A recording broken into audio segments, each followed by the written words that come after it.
36 FIR அடிப்படையில் இடி வருது. அதில் திமுக பீரியடில் நடந்தது 3 எஃப்ஐஆர் தான். இந்த 3.5 ஆண்டு. ஆமாம், 3.5 ஆண்டில். அதுக்கு 3.5 ஆண்டுகளில் கிட்டத்தட்ட அமைச்சர் செந்தில் பாலாஜி இல்லாமல் இருந்திருக்கு. கிட்டத்தட்ட 15 மாதத்துக்கு மேலே அவர் இல்லை அதில்.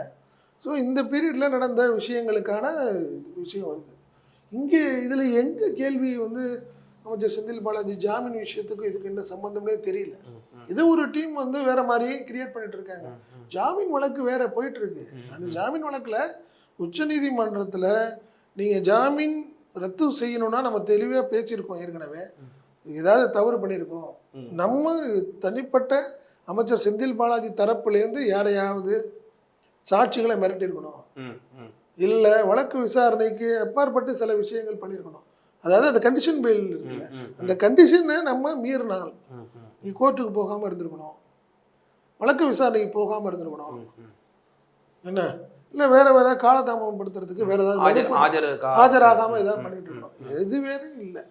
ஜாமீன்லேருந்து வெளியே வந்த நாள் இன்னைக்கு வரைக்கும் அவர் தினமும் வழக்கு அதாவது கரெக்டாக வெள்ளி திங்கள் கையெழுத்து போடுறார் இடி ஆஃபீஸில். ரெண்டாவது அதே மாதிரி ஒவ்வொரு வழக்கு விசாரணையும் தெளிவாக போயிட்டுருக்கிறார். அதில் வந்து ஒன்றுமே செய்ய முடியாது. ஒரு வேளை சாட்சிகளை கலைக்க முயற்சி பண்ணாங்கன்னா எவிடன்ஸ் இருக்குல்ல.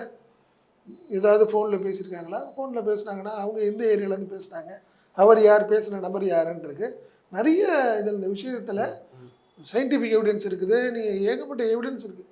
இதை ப்ரொடியூஸ் பண்ணாலும் தான் நீங்கள் ஜாமீன் வந்து ரத்து பண்ண முடியும். அதற்கான விஷயங்கள் இருக்கே ஒழிய இந்த இடி ரைடுக்கும் ஜாமீனுக்கும் சம்மந்தமே இல்லை. இதெல்லாம் ஒன்றாக்கி இவங்களாம் கட்டுக்கதைன்னு சொல்லுவாங்களே, கட்டுக்கதை கொண்டு போயிட்டு இருக்காங்க.